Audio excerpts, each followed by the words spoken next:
Every day we are bombarded by negative stimuli. On the news there is always political corruption, natural disasters and death.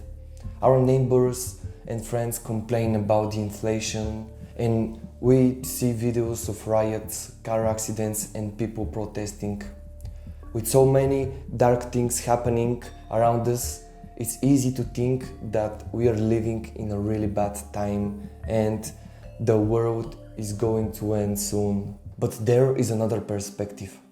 Did you know that we have achieved more in the last 100 years than in the last 100,000 years? Did you know that in the last 25 years, each day, 285,000 people have gotten access to drinkable water? Did you know that in the last 50 years, world poverty has fallen more than in the last 500? Today, we are witnessing the greatest improvement in the global standard of living that humanity has ever seen. These are some of the things that I have learned from the book Progress: 10 Reasons to Look Forward into the Future by Johan Norberg.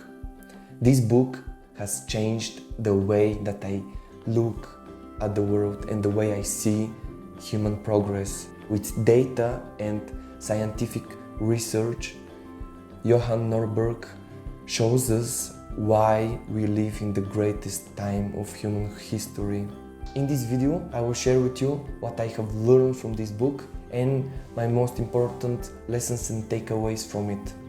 Keep in mind that this book was written in 2016 and the statistics and data may differ from today.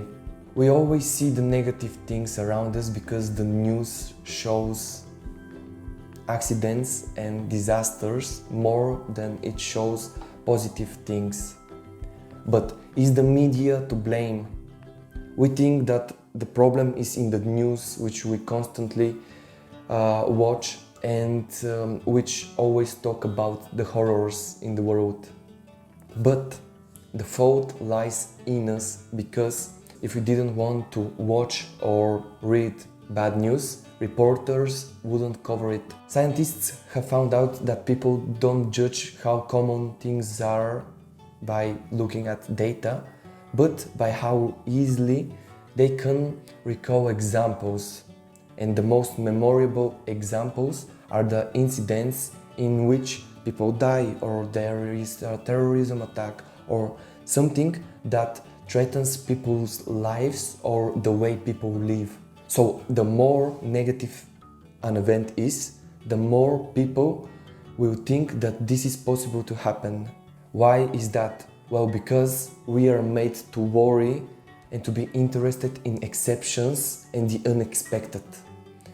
We must understand exceptions because these are our survival tools.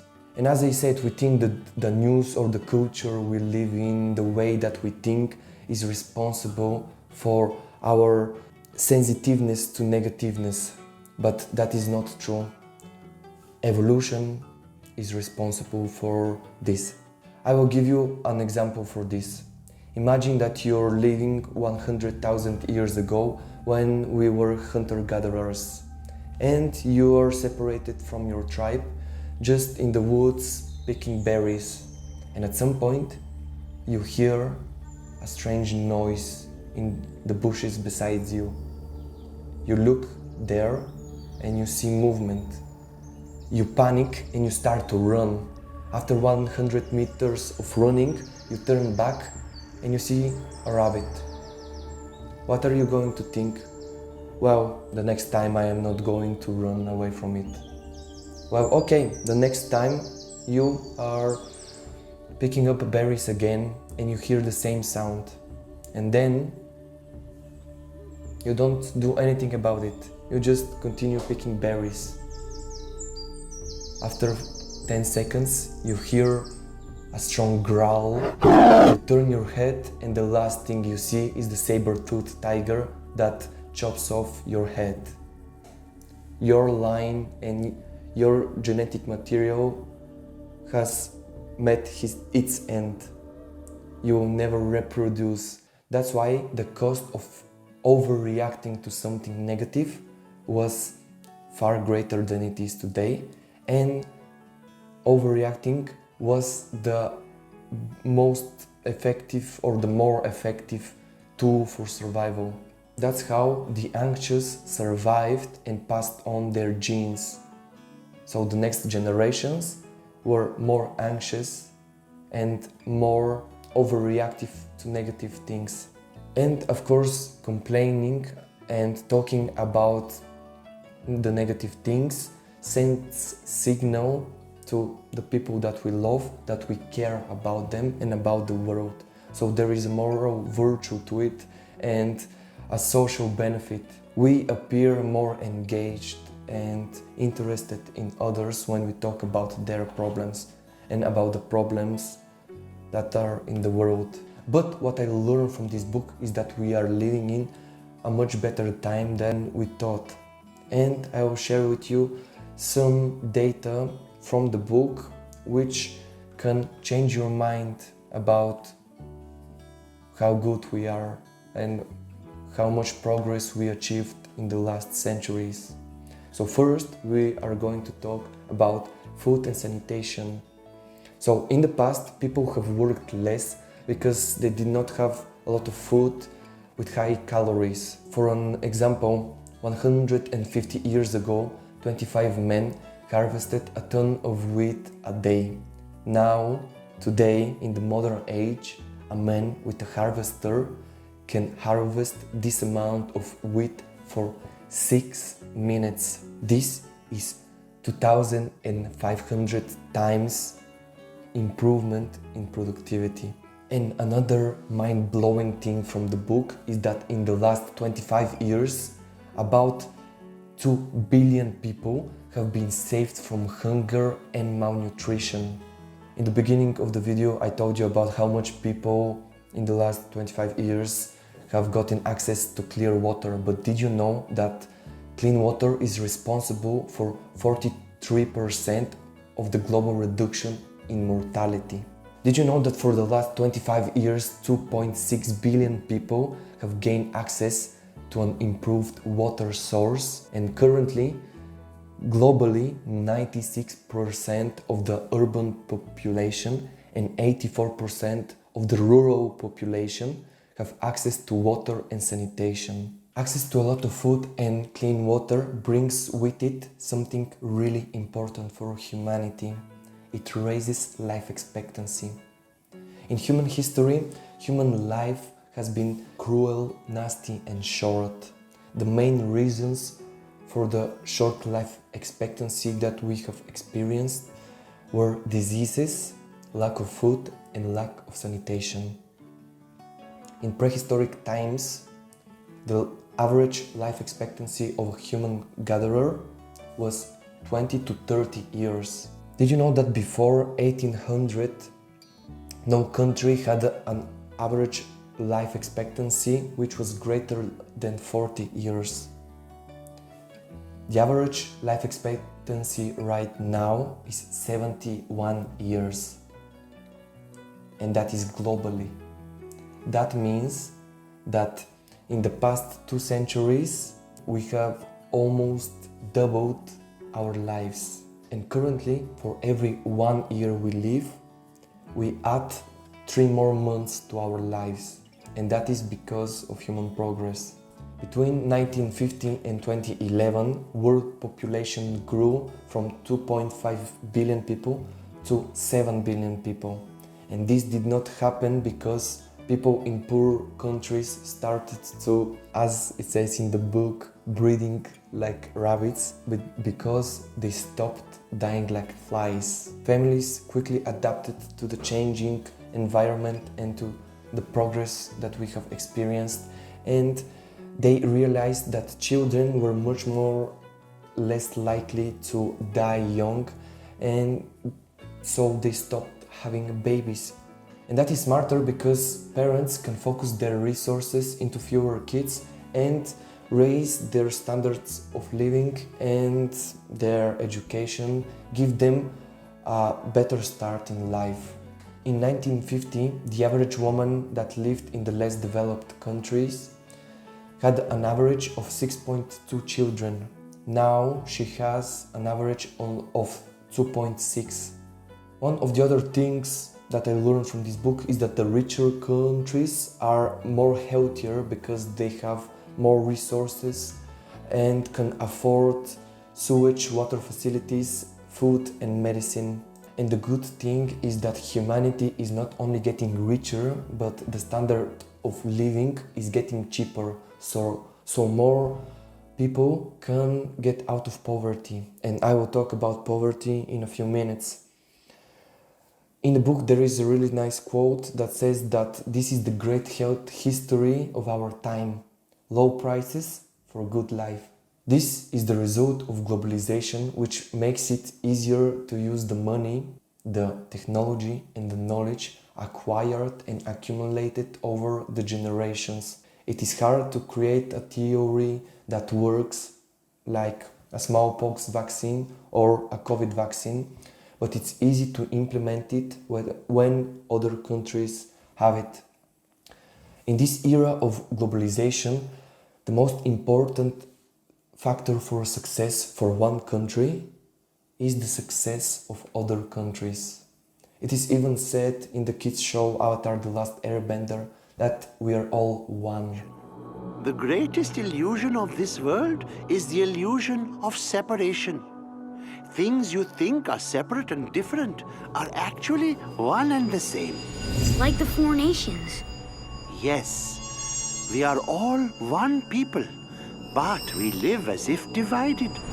We're all connected. And one of the best news here is currently there is no ceiling of how much life expectancy can increase in the following years, because each ceiling was passed after 5 years. There is another book that talks about this, which is called Homo Deus, and in it the author says that in the following 50 years we are gonna get closer to immortality.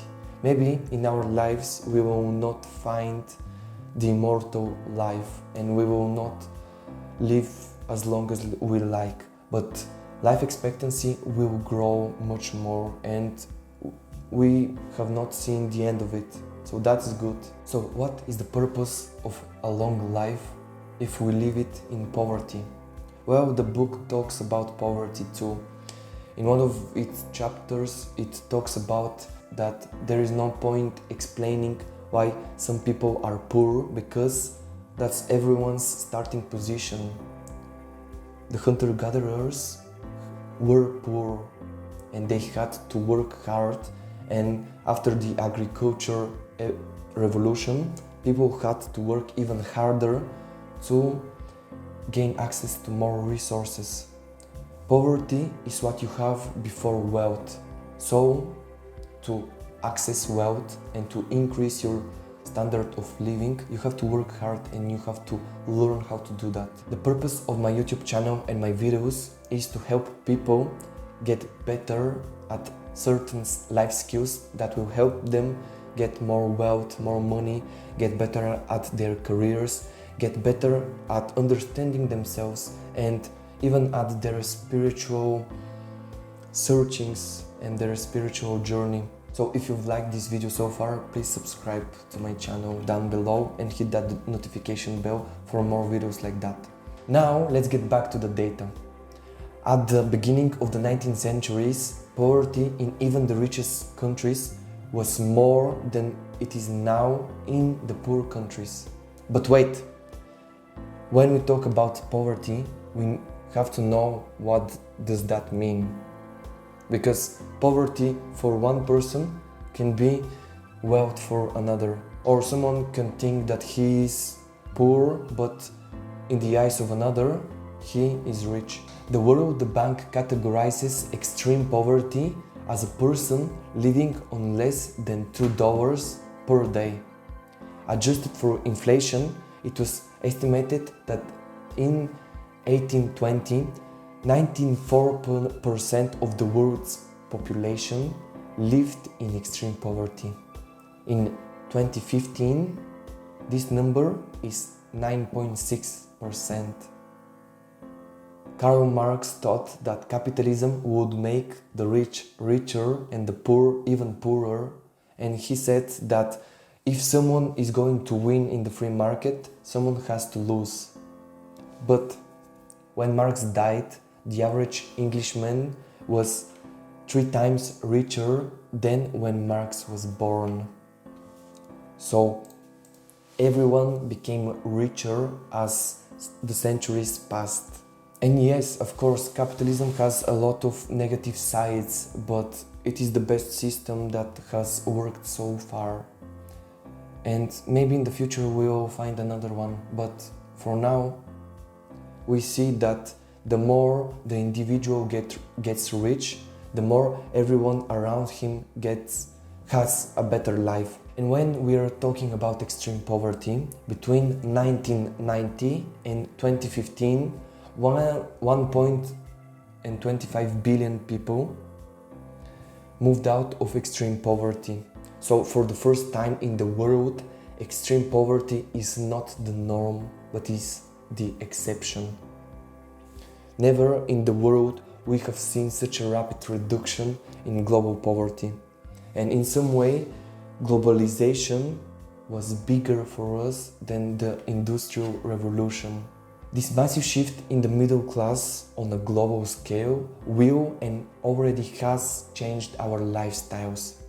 People who have something of value to lose, like a long and a good life ahead of them, will not be willing to lose it and to risk it on a momentary gain. This helped long-term thinking and setting long-term goals, and not setting goals only for the individual, but for his family and for his country and for the world. Because people who believe in the future invest in it. So if you have a better and longer life, you will be more anxious to lose it. And this has helped reduce global violence. So now let's talk about violence and world peace. Right now we are living in the most peaceful times of human history. If you cannot fathom this, well, let's see some facts. Humanity's most brutal times were those of the hunter-gatherers. Then 50% of the people died because they were killed by another person in their group. Another example are the Aztecs. They sacrificed 40 people every day. They believed that the gods are bloodthirsty, and they had reason to, because they lived in a world where early death from violence or starvation or diseases were something that happened every day and to a lot of people. In that case, it's better to sacrifice someone else, so you make an offering to the gods and hope that they will not take you. So it's okay to sacrifice someone else rather than yourself. War and violence have been the normal conditions of mankind, and peace was just the break between one war and another. In the 20th century, for example, Hitler, Mao and Stalin and other despots like them killed more than 200 million people, and 55 million people died in World War II. If we go back to the Mongol invasion in the 13th century, we know that it killed more than 40 million people. At that time, there were 500 million people in the earth, so this invasion killed 1/8 of the human population. In those times, wars were even more difficult for humanity to go through because we didn't have such good medicines there and societies were still fragile. In the past, leaders believed in war.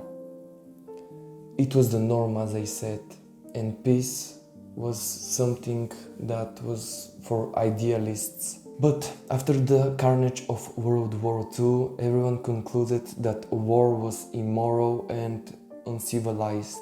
To add to this, modern technology and military organization made wars more lethal, and just with the press of a button you can bring total obliteration to all the human species. So this brings world peace, not only the humanitarian values that I will talk about in a bit. One of the things when we talk about violence that happens around the world is terrorism. So the idea of terrorism is to instill fear in the hearts of your enemy.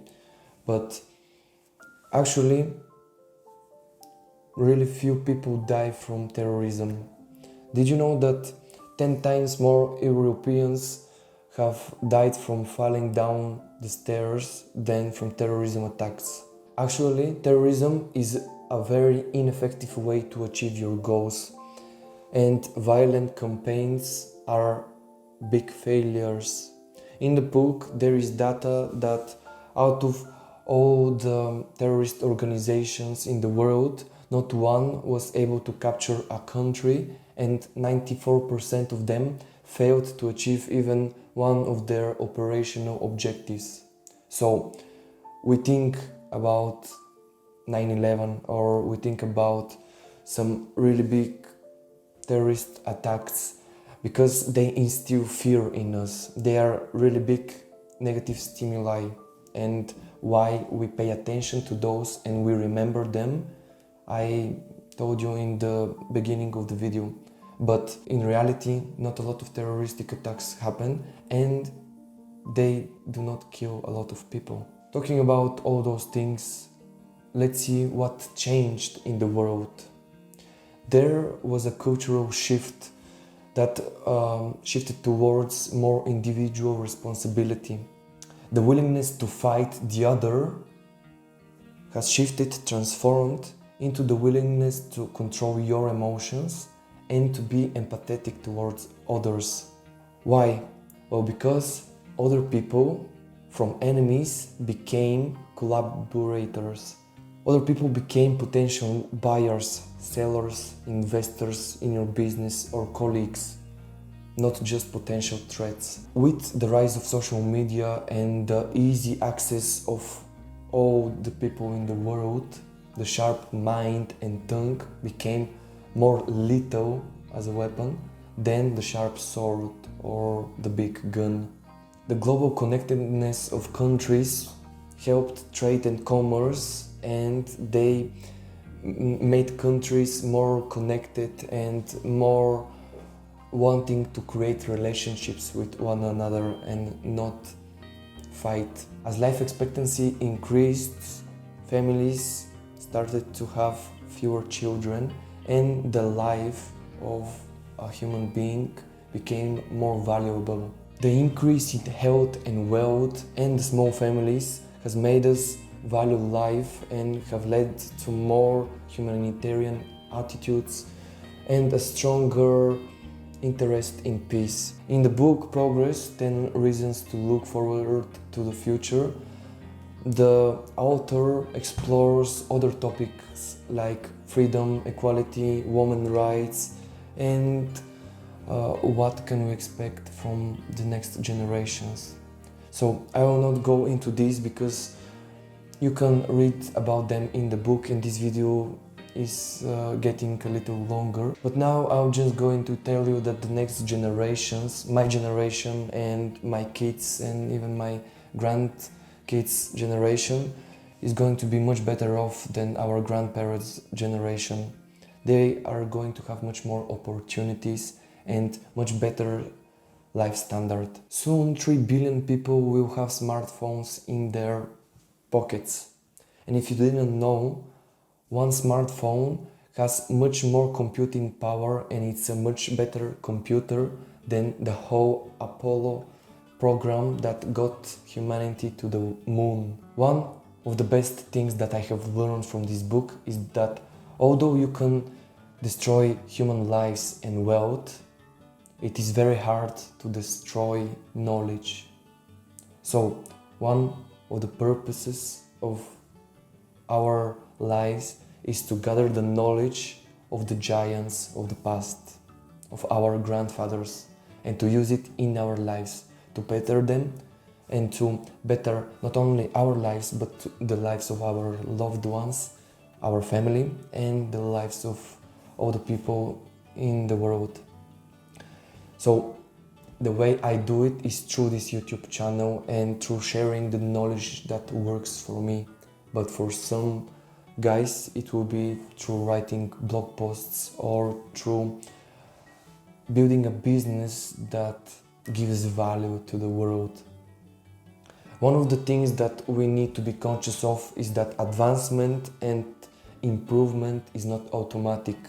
It requires hard work, innovative thinking, and creativity. For this progress and human evolution to continue, each of us must carry the torch of knowledge and our torch of consciousness, and to share it with others. So if you want to get some more knowledge about how you can live a better life, you can watch this video.